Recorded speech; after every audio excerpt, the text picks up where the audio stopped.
flying business class most of the time is not worth it unless I think I can count on my two hands how many times in my life I've done Uber Eats. How to not blow all of your money once you start making it. It is not okay that the business is at this level after this many years making this much money and we don't have a credit report. And so I actually invested around $40,000 and still paid $0 towards my debt. Let me tell you why I feel like this was strategic instead of stupid. My mantra is generally this: YOLO, but don't be dumb. And lastly is investments, because if we're talking about how to not blow all of your money once you start making a bunch of money, you're going to want to do something with it. If you're kind of intrigued at this point and you're like, I don't know, let's see where this goes, then stick around.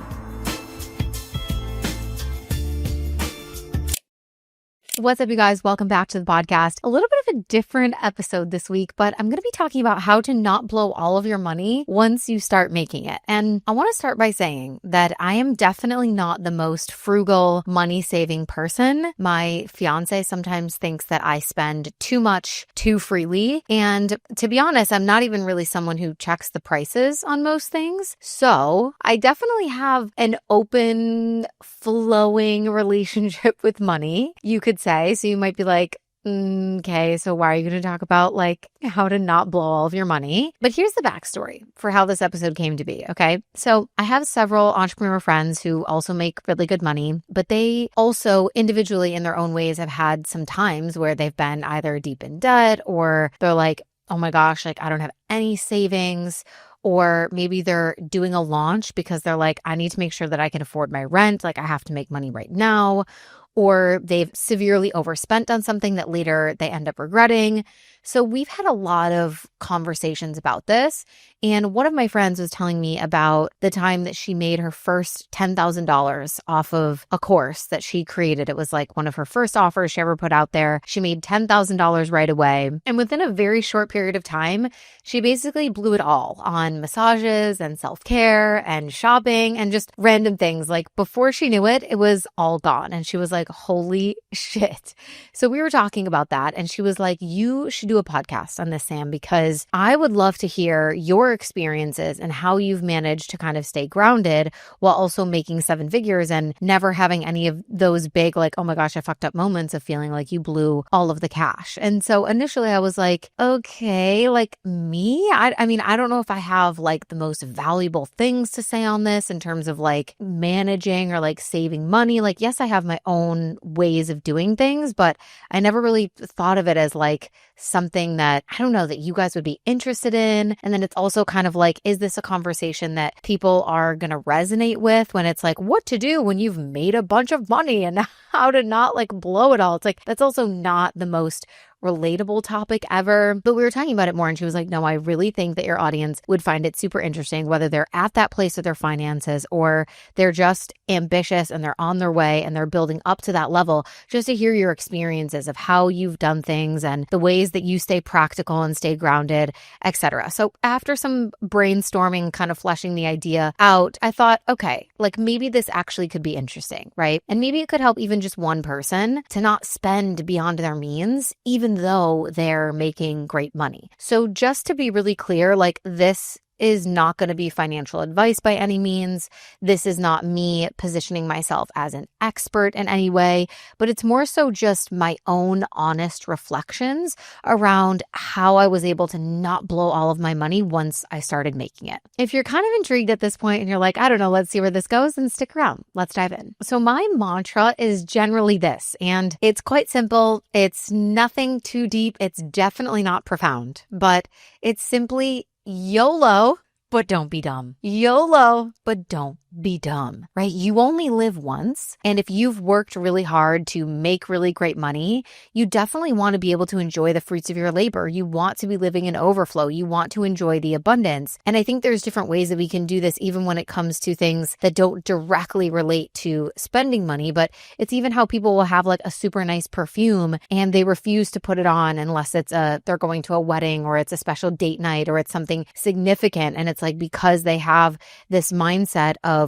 lack and preservation and can only use that for the special occasions. It's like, why don't you wear your beautiful, expensive perfume every day so that you that it elevates your frequency. I think you move through the world differently when you allow yourself to experience the abundance that you've worked hard for, rather than trying to like keep it and shove it into these little corners of your life where it's like, oh, it can only be for this or it can only be for that. So for those of you who have listened to the podcast for a while, you already know that this is the way that I kind of live my life, is with that YOLO mantra when it comes to travel and like a bunch of other things. I'm just like, we are going to die. We are so young and capable, and we have so much life and energy inside of us. Like, we might as well use that. I'm very aware that how I feel now at 31 is not the way I'm going to feel at 61 or 71 or 81. And so I don't want to wait until that time in my life to do the things that I really want to do, even if it means that I have to sacrifice other things in order to do them. And I think I would feel the same way, or I know that I would feel the same way, even if I wasn't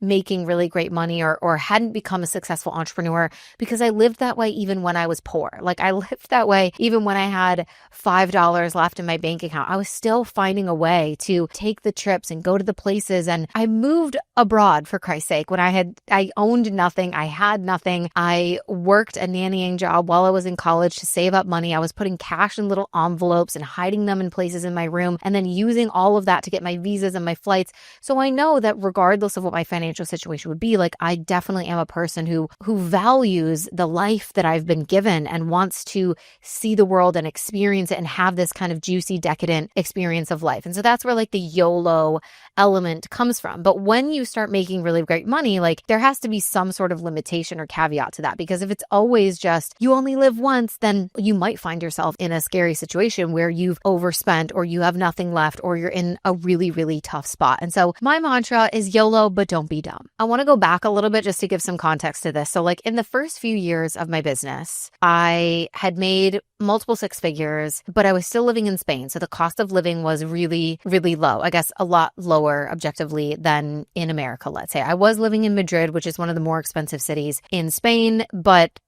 compared to, it's just apples and oranges when you compare that to the cost of living and rent and things in America. So cost of living was still relatively, low, but I was starting to make more money because, mind you, before that, I had been assistant teaching in Spain in the schools, and I was making around €1,000 a month. And now in my business, I was making 5K months, 10K months.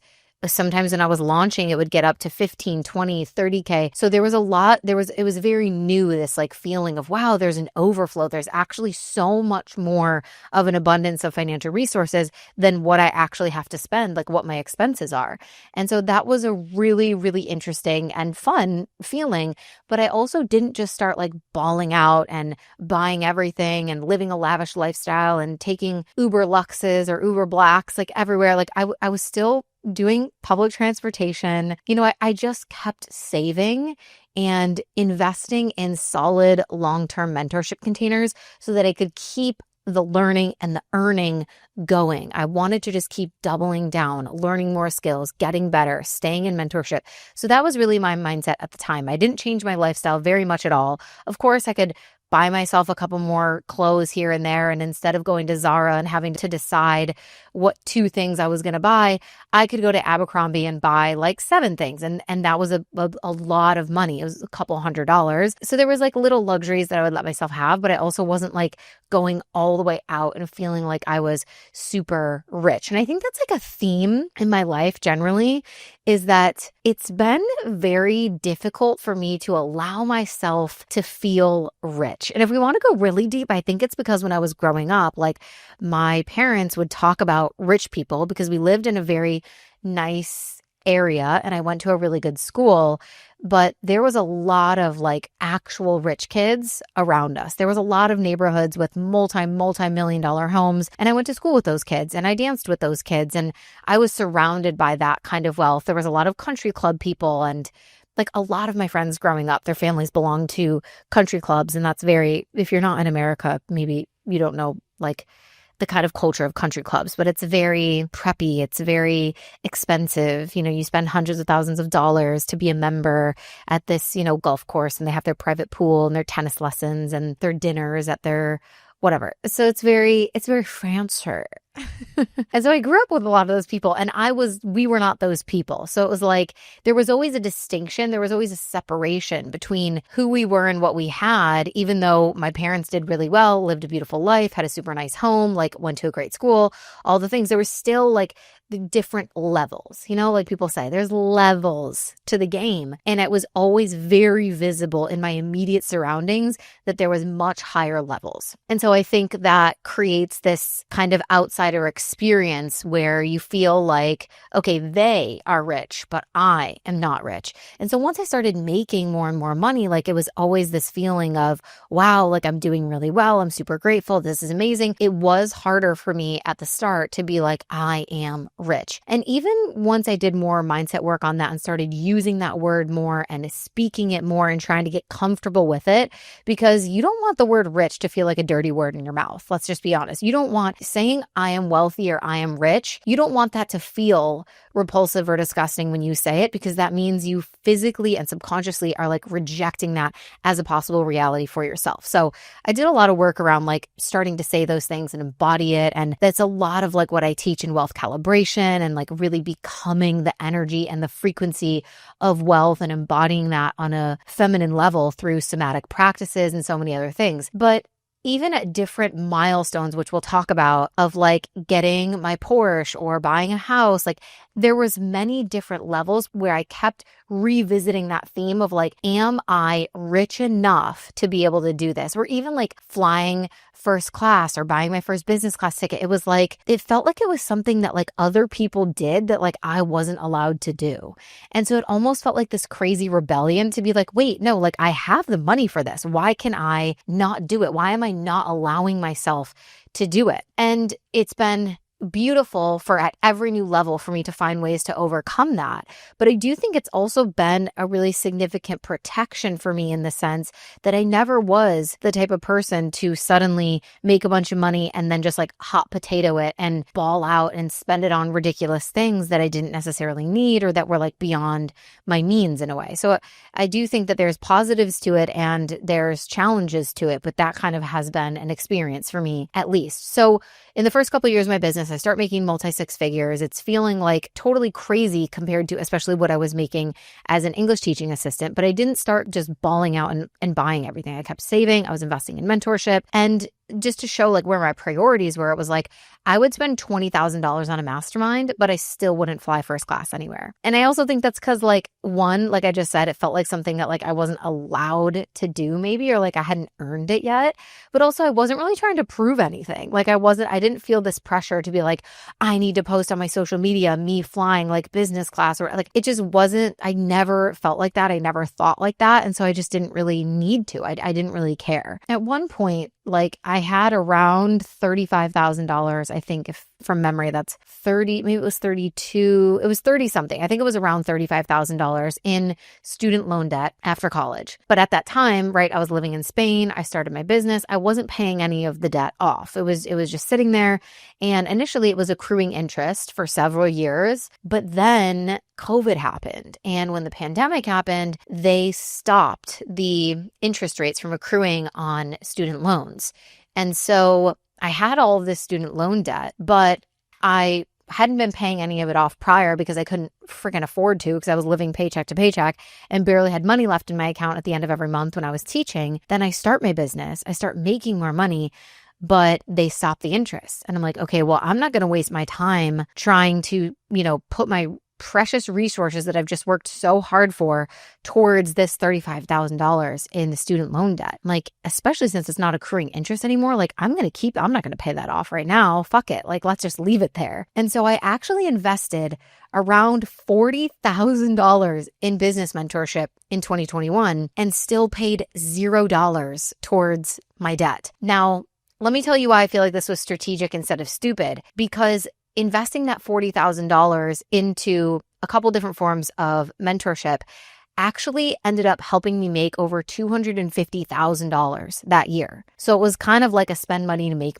money sort of game. And I really was doubling down on my skills and building the business. And so later, once the federal government had said, we're going to resume interest rates on these loans now, I think it was in like 2022 or 2023 maybe, I was just like, okay, cool. Well, I have more than enough money in my account now to just pay this all off completely in one transaction. And so I would do things like that, right? Where I wasn't buying business class tickets, but I was investing heavily in mentorship. I wasn't paying off my student loan debt, which might be in some people's eyes, like that's the most important thing, like pay your debt before anything else. But for me, I knew that I needed to leverage the money that I had so that I could make more of it before I worried about paying that debt off. So that's where it's kind of like being practical is so subjective, because there's some things that I've said that I was doing where people would be like, yeah, that's really great. You didn't change your lifestyle. You didn't spend above your means. You didn't start trying to buy luxury cars or fly first class. Like you were very grounded, level-headed. But then other things that I was doing, like spending $40K on mentorship in a year and not paying any of my debt, like other people would be like,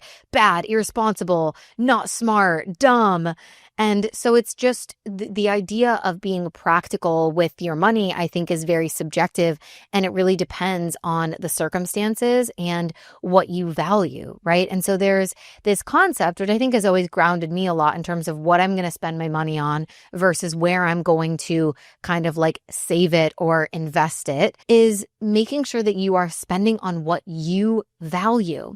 And Ramit Sethi talks about this a lot. He has the book, I Can Teach You to Be Rich. He also has a great podcast. Some of my friends really like it. And he talks a lot about this concept of like your rich life. And everyone's rich life is going to look differently. Someone's rich life is them getting to travel 8 weeks out of the year.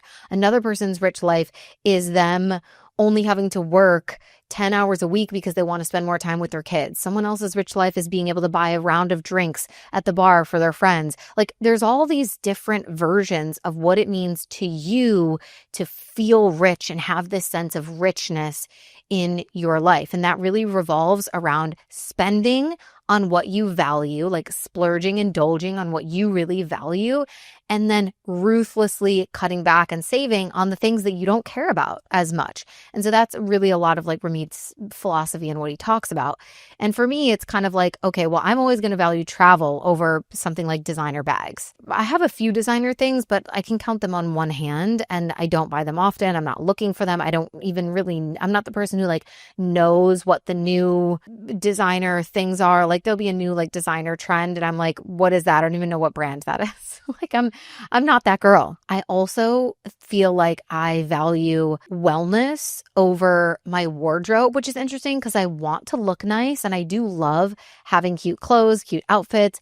But when I look at like what I actually spend things on, I definitely spend more money every month on my wellness, whether it's like coaches, nutritionists, supplements, facials. I spend more on my wellness than I do on clothes. Like I'll shop for clothes occasionally, but for the most part, like I live in activewear. And most of the time, if I have an event or something to go to, I have to go buy something or rent something because I'm like, I literally don't have any clothes. Like and the clothes that I do have, because of where I live and how freaking hot it is, it's like, it's not appropriate because it's like a crop top or it's like super summery and it's like fall somewhere else. And so, yeah, I definitely like travel and wellness go far above wardrobe, designer bags, and other things that other people might really value. And it's not to say that those things, like it's bad if you spend money on them. It's just like we all have to spend on what we value so that we can save on the things that don't matter as much to us. Another driving principle that I think has really helped me not blow my money, even when I started making more and more and more, is that I don't spend money that I don't have.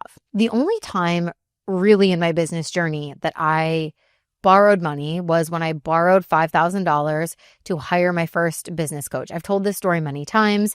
I did like a Shark Tank presentation because I needed money. I was asking my dad if he would invest in my business, believe in my vision. And he's like, well, you're going to have to pitch me. So I was over FaceTime because I lived in Spain at the time. He shows up to the call in a suit with like a Shark Tank sign, like handmade. He's like ready to go to like grill me on stuff. And I present like my stats, the people I've helped, how much money I had made up to that point. It was like a couple $1,000s. It wasn't anything crazy, but I was like, oh my God, I made a couple $1,000s doing something like from myself, like working for myself. So anyways, I pitched because I knew I needed a business coach to really help like get the skills to scale this thing. And I didn't know anywhere in the world where I was going to find $5,000. Like that amount of money to me seemed like so freaking much. I had never seen $5,000 in my life at that point. I was in my early 20s. And all I had done at that point was decline my corporate job offers and move to Spain and like live in a poverty level wage. Like I was like, where would people even find $5,000? That was the first time that I ever really like borrowed money, but I knew that I needed to because I had to, again, get the skills to spend the money to make the money so that I could double down and turn it into something. And so I did that, borrowed that money. Within a year from then, I made $100,000. And then it just kept growing from there. So after that, I never spent money that wasn't already mine. Like I didn't use credit cards. I didn't have any loans, like either personal or small business loans, like nothing. I only ever spent money that I actually physically had in the bank. And that's, again, not to brag. It's just to be fully transparent about how I was able to avoid ever getting myself into a hole or going into debt. And I actually, this is like not a flex at fucking all. Do not do this. This is so dumb of me. But like, I only got my first business credit card in 2025. You guys, I had to get approved to buy my Porsche. And I had no business credit history because it was going to be a business expense. It was a business purchase. And they're like, okay, we need like the credit history of the business. And I'm like, oh, the business has no credit? The business has no credit because it's never had a credit card connected to it. Luckily, based on the healthiness of my accounts, they were able to approve me without any credit history. And based on my personal credit history, because I do have personal credit history, but it was just like the business didn't have credit. And that was my like point where I was like, because I had been for so many months and months and months being like, we need to get a credit card for the business. We need to get a credit card for the business.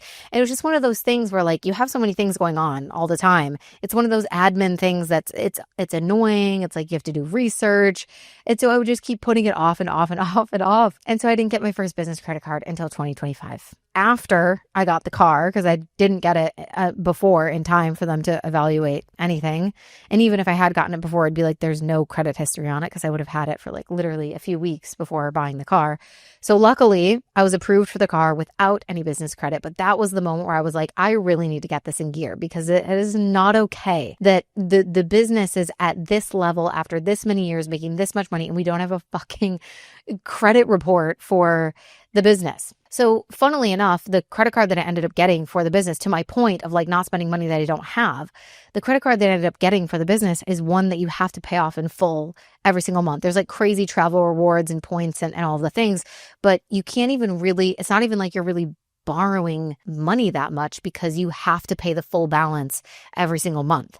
So I guess, again, that just like goes into my point of like not spending money that I don't have. Now, I'm fully aware that this is not realistic for most people, and almost all small businesses will require some form of outside funding at some point, and leveraging of loans and credit cards. Like those things are very, very common. They're often necessary, and sometimes they can actually be a really great way for you to get ahead so that you can gain the skills or the team or the inventory that's necessary for you to actually be able to earn more in the future, right? The same way that I borrowed $5,000 to be able to hire a business coach. I doubled down on it. I learned the skills. I made $100K. Like in a lot of ways, it really is true, this idea of you have to spend money to make money. So it's not to say that leveraging credit cards or loans or whatever is bad and you shouldn't do it. Again, this is just my personal reflections of like my honest, like what I've done and how it's kind of created this reality for me. So I'm saying it not because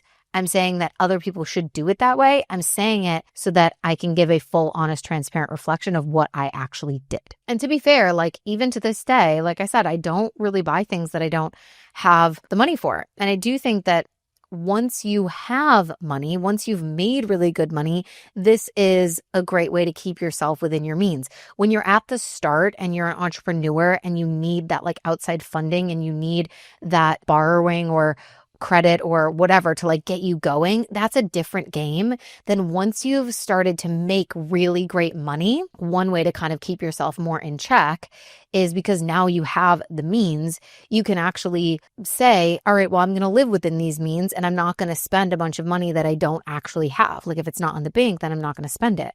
So an example of this is actually when I bought my beach condo, I made sure that I was looking for a home that was within a price range of money that I physically had in the bank. And like if I had to essentially pay for the whole house in cash, I would be able to, and I would still have a significant cushion of money left over in the bank account. Obviously, I did not like pay for my home outright in cash. Well, I don't know why I said obviously. People do that all the time. Not anyone I know personally, but a lot of investors buy things in cash. And that was actually really hard when we were buying our house. We put in a couple of offers before this one, and we kept getting beat by people, cash buyers.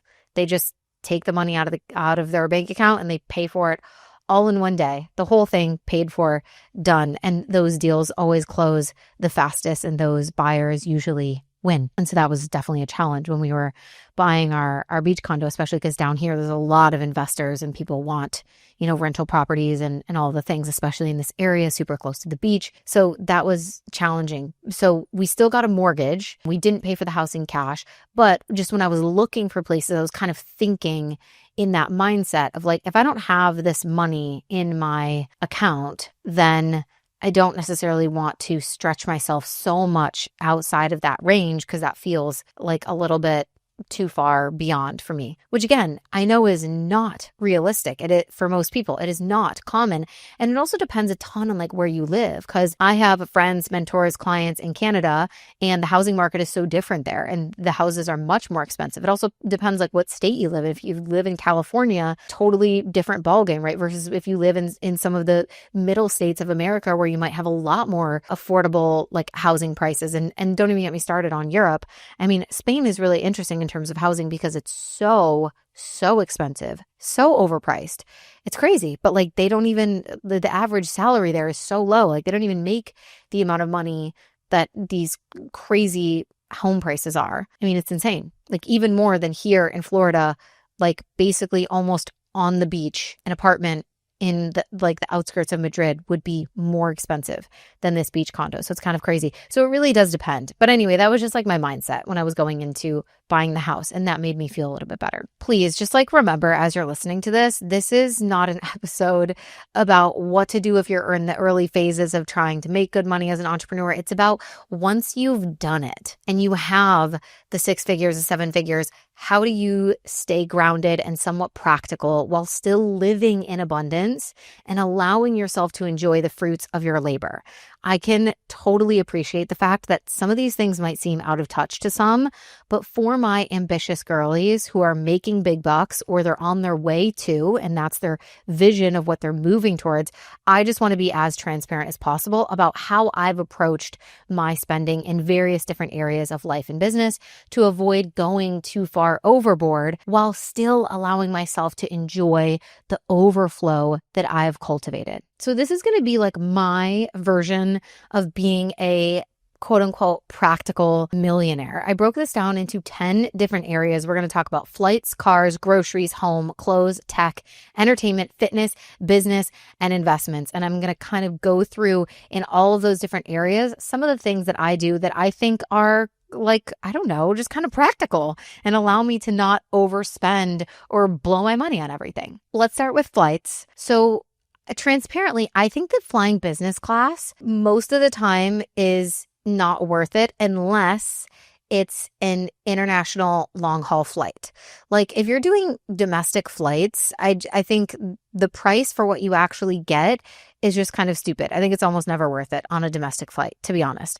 I would rather save that money or those travel points or whatever for international long haul flights, where when you actually upgrade to business or first class, you do get like the full experience, the lay down bed, the delicious food, like all of that means so much more when you're actually on a long haul flight. But I think most people would agree with that. Like that should be kind of common sense. But I know there's some people, they start making money and they're just like, I'm never not flying business class. And they just do it on every single flight ever, almost just to like prove a point. And I'm just kind of like, I think that's dumb. And then obviously when it comes to flights, now that I have my business credit card, like my personal credit card always got me, it was travel rewards. If you're someone who likes to travel, you definitely should have credit cards that give you amazing travel rewards.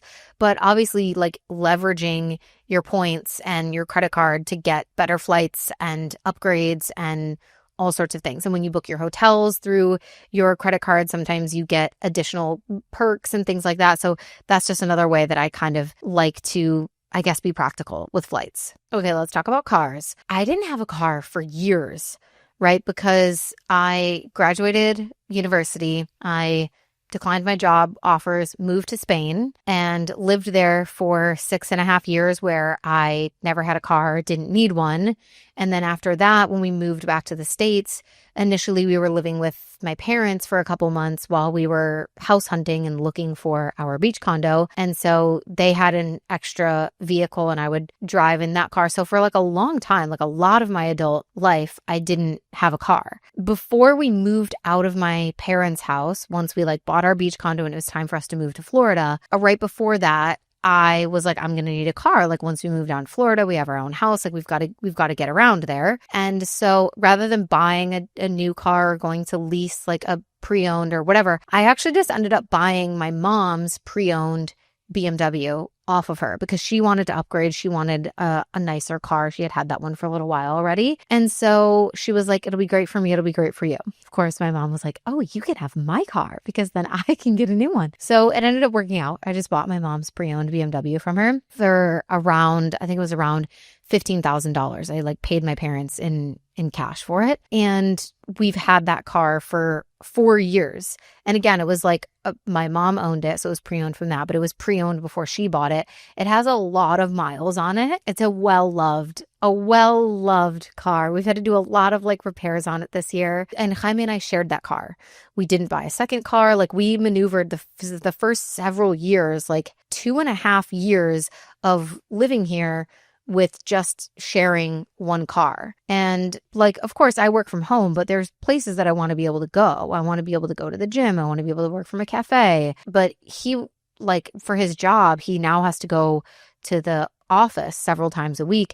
And so that started to make it this kind of, I was just getting over it. Basically, I was like, I'm over us having to like always talk about who has the car and share. And I can't go to the gym on this day because you're at the office. And it was just getting annoying. So that's when I was like, I really want to get a car. And that's when I ended up deciding that I wanted to get the Porsche. So at first I was thinking about, a kind of nice but like practical car that I could get. But I went through that like threshold feeling of like, I have the money for this. Like, why is there some sort of like level of resistance of not allowing myself to have it? And so I had to kind of like work through that. And I remember talking to my dad about this on the phone. And I thought that because he's a very practical person and he's someone who I think would tell me a lot to, not live beyond my means or do stupid stuff. And so I remember telling him that I really wanted to get a Porsche and he was like, you should do it. And I was shocked. I was like no hesitation, no conversation about it. Like he was like, you should do it. You deserve it. And that was the biggest permission slip for me because I was like, oh my God, like, oh, I do deserve it. I work so hard.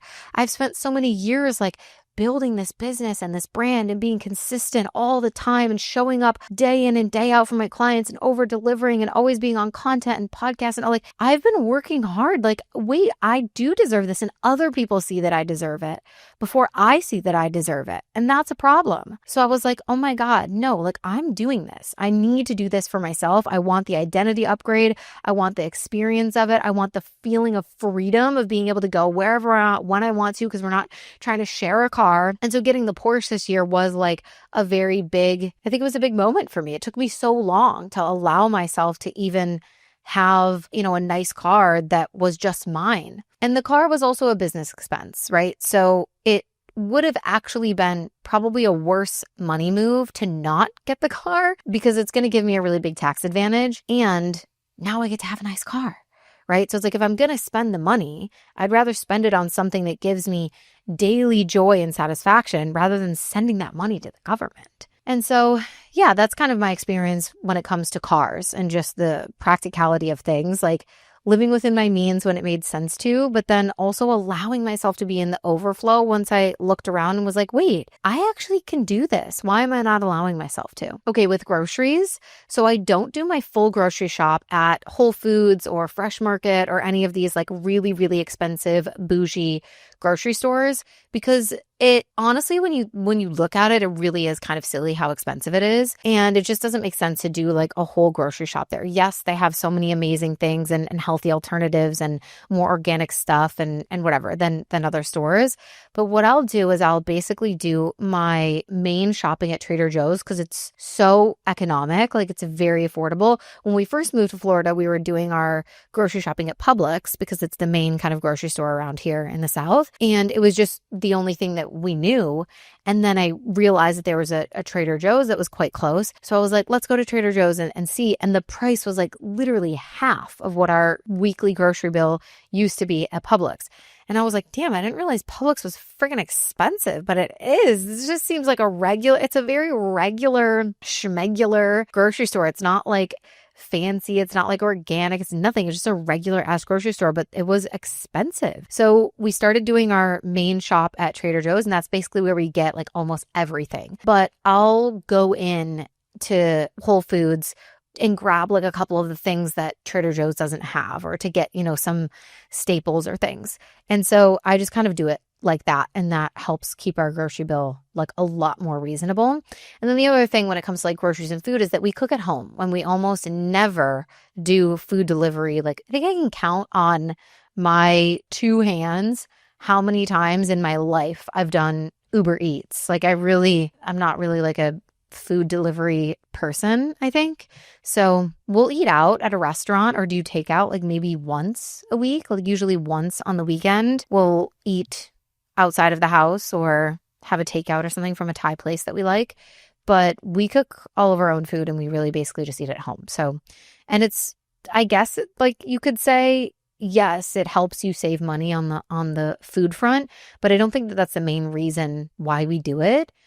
It's more of just like that's our habit, and it also helps us be healthier. But we've never really been like food delivery people. So I think because we didn't get into that habit, it's not like hard to get ourselves out of it. Okay, let's talk about house and furniture. So when we got our house, Jaime and I together were like, we have to decide what our splurge items are going to be. There's going to be, our main priorities of things that we know we want to spend a lot of money on. And then other stuff we can just be more realistic with. We can be more practical. So an example of this is we ended up spending like $8,000 on our bed, which I know sounds absolutely insane. And to be fair, it was the first piece of furniture that we bought for our house. And I look back on it now and I'm like, I think I was just very, very excited. I don't think we needed to spend that much on the bed. And actually, if you include like the headboard and like the base frame and whatever that we added to it after that, was like another $2,000 to $3,000. Like it's unnecessary. It truly is. Like we got a Tempur-Pedic mattress, which I think is so worth it. And I'm so glad we did that. But we got the base frame that you can like lift the feet up and lift the head up, and like it has this like remote control, and like sometimes we do use it, but I don't think we use it enough for it to be like that we needed to buy that necessarily. But again, it was the first thing that we bought for our house. I think we were a little overzealous, we were a little excited, but we had decided that the bed was something that we really wanted to splurge on because we wanted to have a super, super nice bed that we were just obsessed with. And I do love our bed. I sleep amazing in it. It is the best thing on the earth. So I love it. And then when it came to getting a couch, like couches can be really expensive, especially because we wanted like a big sectional. And I looked at the Restoration Hardware cloud couch, the couch that all the influencers have. It's very famous. It's, very like white neutral aesthetic, very cute. But I was like, this couch is $20,000. That was just crazy to me. So we found something that was like so cute and similar enough in style, and I love it. And it was only $3,000, and we got it from Rooms To Go. So there's that. Another thing that was a splurge was definitely the dining table. It's like this circular table. It looks like a piece of artwork. Like it's beautiful. So the dining table was definitely a splurge. It was from Anthropologie. But then my work desk, for example, is from Walmart. Like it's just a basic desk from Walmart. I literally went to Walmart when I was living at my parents' house because I was like, I need a desk here now that we're going to live here. I have to work from something.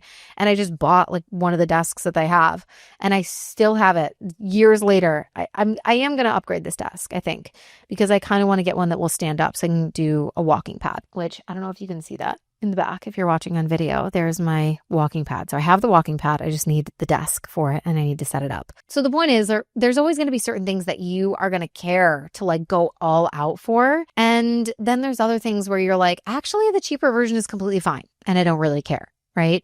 And since we moved in and bought all of our furniture, we haven't really bought any new furniture or done any upgrades at all to the house in the past like 3 years of living here. So in the future, I'd love to renovate and modernize the bathrooms, but it's just not a priority right now. I think the wedding is currently taking center stage and yeah, it just is not a necessity. Like they're fine the way that they are. So I don't know.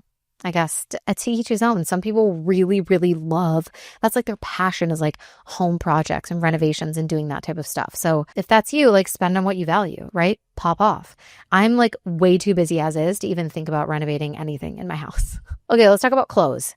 So one of my hacks for being really practical with clothes is actually renting clothes instead of buying new ones all the time, especially because I have to be on video so often, whether it's with like content, stories, recording the podcast, I will rent tops and dresses and things like that every month just for content and podcasting. And then you send it back and then you can rent new. I'll also rent a bunch of things when we're going to do a photo shoot. So the recent photo shoot that I did for the room, everything that I'm wearing for that photo shoot, besides the shoes, I bought the shoes. Love those shoes, by the way. Oh my God, those red pumps. Wow. But everything else was rented and then I just sent it back. So amazing, right? And I'll also do that for like vacations, especially if we're going somewhere where they're going to have different weather, because I don't have a lot of cold weather stuff anymore since living in Florida. And so, yeah, I'll use like my items that I'm able to rent every month through these rental services. I do 2 of them so that I can get more, but it's a couple $100s a month because I have multiple services of them. I get to keep getting new things all the time and exchanging, and it helps a lot, honestly, especially if you're filming and for content and travel and just and photo shoots and all of it. So that's my hack for like the clothing is renting rather than feeling like you have to go out and like buy new stuff all the time. Also, if you're going to a wedding, like rent a dress. I've used it for so many things where it's just so helpful rather than spending like $300 on a dress to go to someone's wedding that you're going to wear one time, maybe repeat for another wedding. But then after that, you're like, I've already worn this 2 weddings. I can't wait to wear it to another. Like just rent a dress. When I do certain like events or retreats or anything like that, and I need certain outfits, rent. Like it's just so helpful. Okay, with technology, this is our next category. I will say I definitely need a new phone right now. But generally, I am not like a new iPhone every year kind of gal. I'm not every September like, oh my God, new iPhone. I need it. No, I use things until the wheels fall off when it comes to technology, mostly because I think I cannot be bothered to be like transferring things, and like the admin of getting a new phone or getting a new computer is actually more overwhelming to me, that it's more like of an avoidance of the negative parts of it than being like, no, I can't have it or I don't want to spend money on it. But it helps me out in the long run because I end up saving money. Like I still have, we're recording right now on my 5-6-year-old laptop that I got in Spain that still has a Spanish keyboard. And you might be like, what's a Spanish keyboard? Well, obviously there's some different letters in the alphabet in different languages, and so the keyboard has to be different, and that means a lot of like the symbols and the slashes and whatever are in different places, and the keys are set up to be like the Spanish keyboard,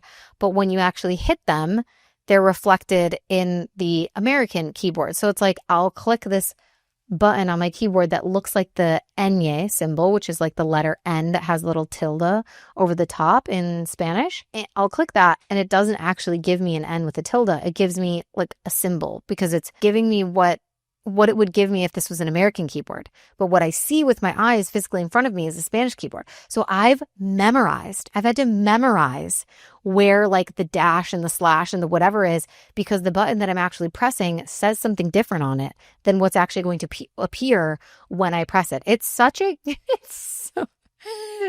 clusterfuck. The fact that I have not gotten a new computer like after moving to the US, I don't know. It's helping me save money, but that's just how I am, I think, with technology, because I'd rather like stick a pin in my eye than have to go to the Apple store and like do the whole thing, like transfer everything. It just feels really annoying to me. So anyway, that's my quote unquote hack. Saving money on tech is basically just use it till the wheels fall off. And the only thing that I will probably be spending extra money on is paying like $39.99 a month for extra cloud storage, because again, too lazy, too overwhelming to have to clear my storage and go through all my photos and videos and apps and constantly delete things. Like when I run out of storage, what I'm going to do is I'm going to pay more for more cloud storage. I'm not going to be going through and deleting things and eliminating and whatever. So two opposite ends of the spectrum. Saving versus you're like, just throw money at it because I cannot be bothered. Okay, for entertainment, I don't drink alcohol. I don't go out. I don't really use any kind of substances. And that saves you a lot of money, right? So it's not necessarily why I do it, but it is just something that I do that I think helps me, like, again, save money.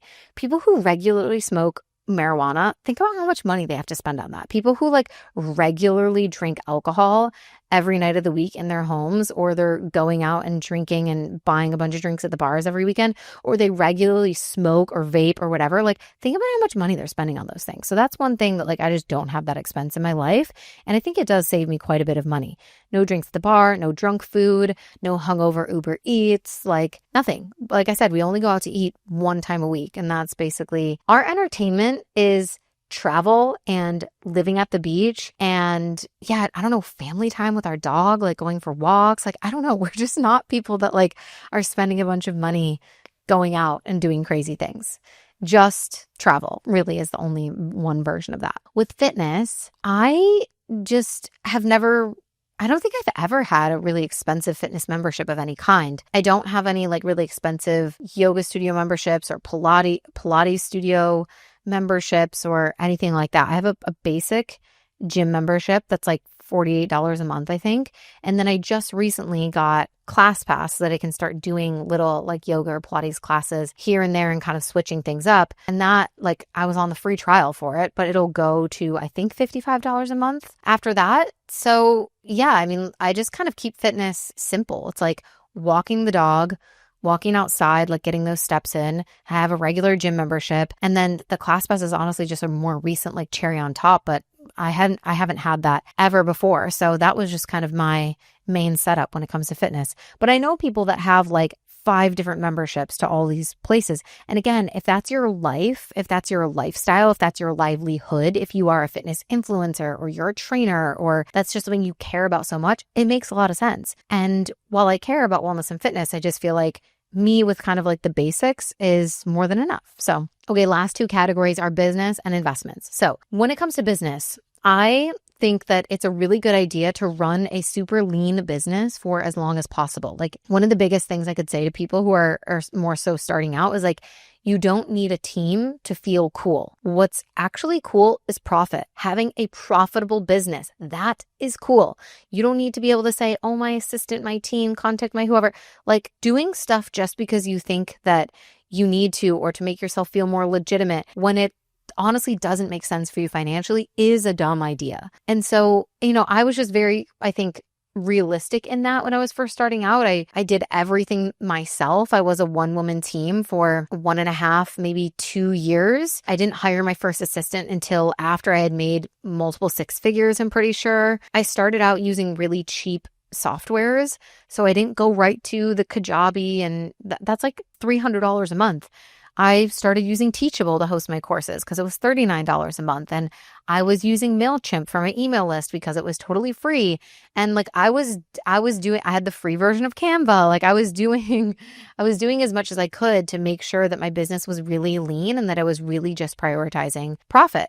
So I think when you're first starting out, especially now that people's businesses are becoming more sophisticated and, social media is changing and there's a lot more high quality video and production and all of that stuff, it is a very different landscape. And it's not to say that quality doesn't matter. I think it absolutely does, but it's like there's a time and a place for when it makes the most sense. And I think there's too many early entrepreneurs who are spending way more than they need to be on, team and business managers and so many things where it's like, you don't need that yet. You really don't need that. Or like a high production, video team or really high overhead for retreats or events. Like I didn't do any of that when I was first starting out.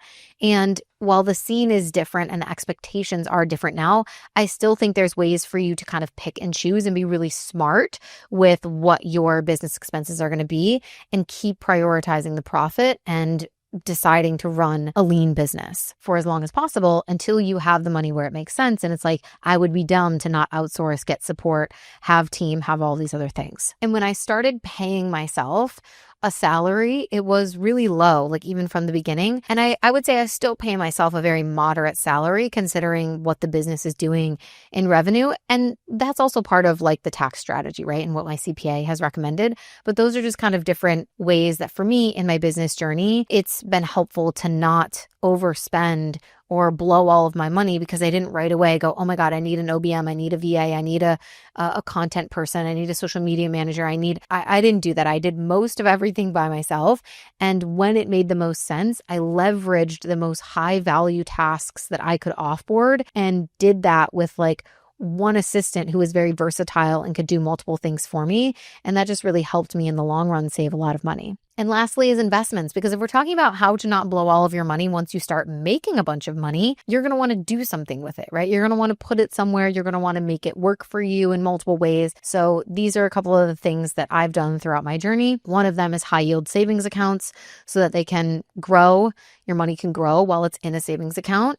Then I have a personal investment portfolio, which is like index funds and stock market investments via my financial advisor who kind of like runs and operates that for me and does the investments.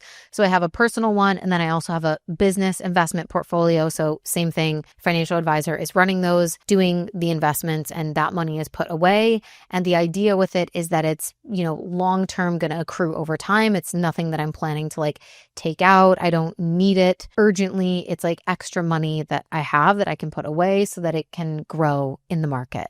I think in the future, I would love to have real estate investments aside from, my one primary residence, which is the only piece of real estate that I currently own. But yeah, I'd love to have more properties. And I think that will happen. It's also like Jaime and I have talked about it a lot. We've looked at different things. It is just one of those things that I think keeps getting pushed to the side because it's a huge decision. Two, like it's a bigger investment. It's pretty serious. And three, like it requires a lot of time and research to make sure that you're, buying the right kind of property and all the things. And so because of that, it's like very time intensive. And I think that's the main reason why I haven't gone into real estate investments yet, is because I already feel sufficiently overwhelmed with everything else that I have going on. So that's always kind of like, oh my God, I can't even think about it. I can't even do that right now. But I do hope that I'll get the chance to do that in the future. So we'll see. All right, you guys, that concludes this episode. I hope you enjoyed it. Again, just like my honest experiences, reflections, transparency around my journey, the things that I've valued spending money on versus where I choose to save and what that looks like in a lot of different areas of my life. I hope you found this episode valuable or at least even like interesting in some way. If you did, let me know. I'd love to hear from you guys. I'm enjoying doing these solo episodes more where I'm just kind of sharing my reflections and like talking to you guys about things that are happening behind the scenes and telling stories and all of that. So I hope you're enjoying them as well. If you are, please leave a comment below anywhere that you're listening, whether it's on Spotify or YouTube, or send me a DM. And as always, don't forget, we are giving away cash prizes every single month to listeners who are leaving reviews. So on Apple Podcasts, if you leave a review, every single month we go through the new reviews, we pick someone and we send them money. We send them cash. So just to thank you guys for being loyal supporters of the show. If you've already left a review, you can repeat, you can win again. Yeah, we're not like looking at it too in depth. So we just randomly pick a winner. It's fair game. So thank you guys so much for your reviews. Thank you for listening. I love you all so much, and I'll talk to you next week. Bye.